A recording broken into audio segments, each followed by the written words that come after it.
अस्सलामु अलैकुम वरहमतुल्लाहि वबरकातुह। वालेकुम अस्सलाम वरहमतुल्लाहि वबरकातुह। नहमदुहु व नुसल्ली व नुसल्लिमु अला हबीबिहिल करीम अल अमीनिल अज़ीज़िर रऊफ़िर रहीम, अम्मा बाद फ़अऊज़ु बिल्लाहि मिनश शैतानिर रजीम। बिस्मिल्लाहिर रहमानिर रहीम। इन्नल्लाह व मलाइकतहु युस्सल्लूना अलन नबी या अय्युहल्लज़ीना आमनू सल्लु अलैहि वसल्लिमू तस्लीमा। अल्लाहुम्मा सल्लि अल्लाहुम्मा सल्लि व सल्लिम अला मुहम्मद नबील उम्मी व आलिहि तिब्बिल क़ुलूबि व दवाइहा व आफ़ियतिल अबदानि व शिफ़ाइहा व नूरिल अबसारि व ज़ियाइहा व अला आलिहि व सहबिहि व बारिक व सल्लिम। या साहिबल जमाली व या सय्यदल बशर मिन वजहिकल मुनीर लक़द नुव्विरल क़मर ला युमकिनु सनाउ कमा काना हक़्क़ुहु बादज़ खुदा बुज़ुर्ग तुई क़िस्सा मुख़्तसर। मुहतरम सामईन और नाज़रीन, आपने हमारा एपिसोड 6 देखने जा रहे हैं और हमने 5 एपिसोड दे चुके हैं फ़ज़ीलत दुरूद और सलाम के बाद में। अल्हम्दुलिल्लाह, आपने पिछली 5th एपिसोड में समाअत फरमाया होगा। बहुत ही खूबसूरत हदीस हमने पेश की थी और वो हदीस शरीफ के हाईलाइट जुमले आपके सामने रखना चाहता हूँ। हुज़ूर नबी करीम सल्लल्लाहु अलैहि वसल्लम इरशाद फरमाते हैं, जो महफिल सजती हैं, सजाते हैं, गेट टुगेदर होते हैं, जब हम और आप उस महफिल में अल्लाह के रसूल का जिक्र ना हो, वो महफिल क़यामत के दिन नदामत का बायस बनेगी, शर्मिंदगी का बायस बनेगी। हमको चाहिए कि जब हम गेट टुगेदर होते हैं तो अल्लाह का जिक्र करें, हुजूर पर दुरूद भेजे। वो महफिल हमारे लिए फ़रहत का ज़ामिन रहेगी और फ़रहत का और खुशी का बायस बनेगी, दुनिया में भी और आखिरत में भी। आज देखते हैं लोग हज़ारों नहीं लाखों रुपया कमाते हैं, फिर भी उन्हें सुकून नहीं मिलता, फिर भी उन्हें अपने नीड्स ऑफ लाइफ कम पड़ते रहते हैं और उनको जो शेड्यूल ऑफ लाइफ ऐसा हो गया है, बस बेबरकती नज़र आ रही है, बेसुकूनी नज़र आ रही है, बेचैनी नज़र आ रही है।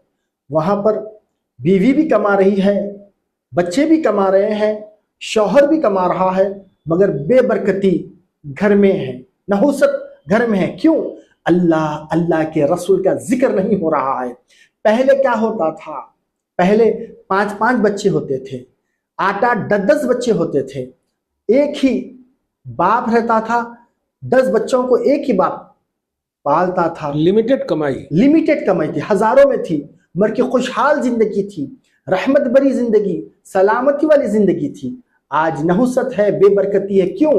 जब हम बैठते हैं तो अल्लाह का जिक्र नहीं करते और उसके रसूल पर दुरूद नहीं पढ़ते, इसीलिए ये नहुसत है और इसीलिए बेबरकती है, बेसुकूनी है। अगर तुम चाहते हो फरहत वाली ज़िंदगी, सुकून वाली ज़िंदगी, तो हमारे मजलिसों में, हमारी बैठकों में, हमारे गेट टुगेदर में अल्लाह का जिक्र हो, नबी पर दुरूद हो, अल्हम्दुलिल्लाह, सुबहान अल्लाह, माशाअल्लाह की सदाएं बुलंद हो। इसी से बरकतें आती हैं, इसी से रहमतें आती हैं। आइए बिला तमहीद के आज एक बहुत खूबसूरत हदीस सुनते हैं। इमामुल मुहद्दिसीन सैयदना अबू हुरैरा रज़ियल्लाहु ताला अन्हु से मरवी है, हुजूर नबी करीम सल्लल्लाहु अलैहि वसल्लम इरशाद फरमाते हैं, उस शख्स की नाक खाक आलूद हो जिसके सामने मेरा जिक्र हो और वो मुझ पर दुरूद ना पड़ा। ये तो हदीस शरीफ, और ये हदीस जामे तिर्मिजी 3545, मुस्नद अहमद वॉल्यूम 2 में मज़कूर है। सामाइन समात फरमाइए, देखिए, गौर करिए, ये हदीस जिसके सामने हुजूर का जिक्र हो और वो हुजूर पर दुरूद ना पड़े, उसकी नाक खाक आलूद हो। और कौन कह रहे हैं? मैं आपके सामने कुरान शरीफ की आयत पेश करने जा रहा हूँ। बिस्मिल्लाहिर्रहमानिर्रहीम। वमा अर्सलनाका इल्ला रहमतल लिल आलमीन। सूरह अंबिया आयत नंबर 107।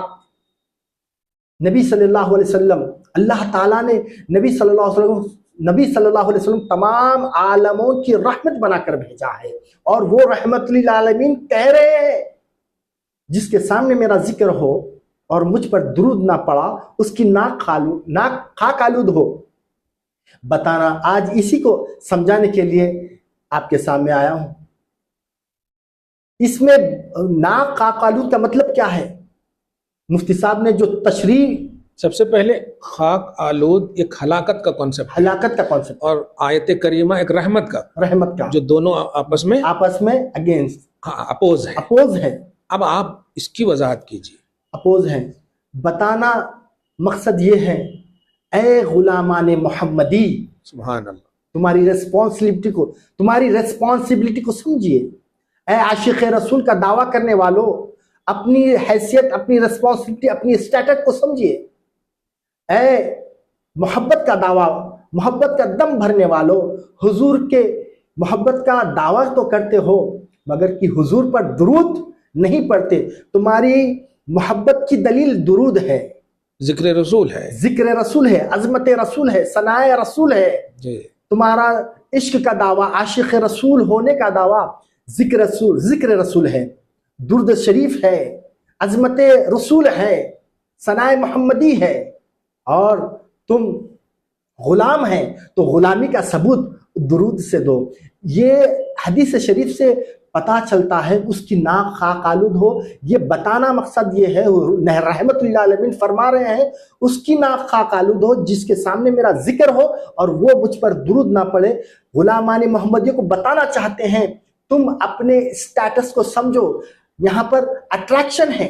एज ए उम्मत तुम्हारी रिस्पॉन्सिबिलिटी क्या है, ये बताना मकसद। तुम्हारी एज ए उम्मत तुम्हारी रिस्पॉन्सिबिलिटी क्या है, ये बताना चाह रहे हैं। तुम्हारा स्टेटस, तुम्हारा लेवल बताना चाह रहे हैं। तुम गाफिल ना हो जाओ।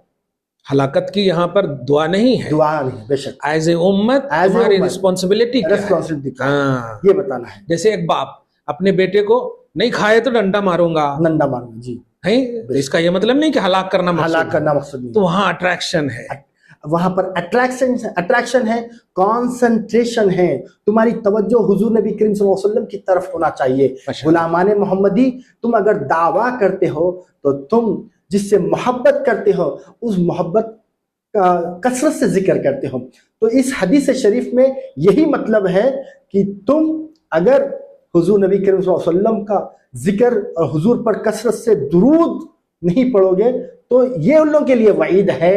और जो गुलामाने मोहम्मदी होते हैं, आशिक रसूल होते हैं, मोहब्बत का दम बढ़ते हैं, वो इससे नसीहत पकड़े। और हमको चाहिए कि हुजूर नबी करीम सल्लल्लाहु अलैहि वसल्लम की बारगाह में कसरत से दुरूद और सलाम का नजराना पेश करे। अल्लाह आपकी तशरीह का खुलासा ये निकला कि आयत करीमा में और हदीस में टकराव नहीं है।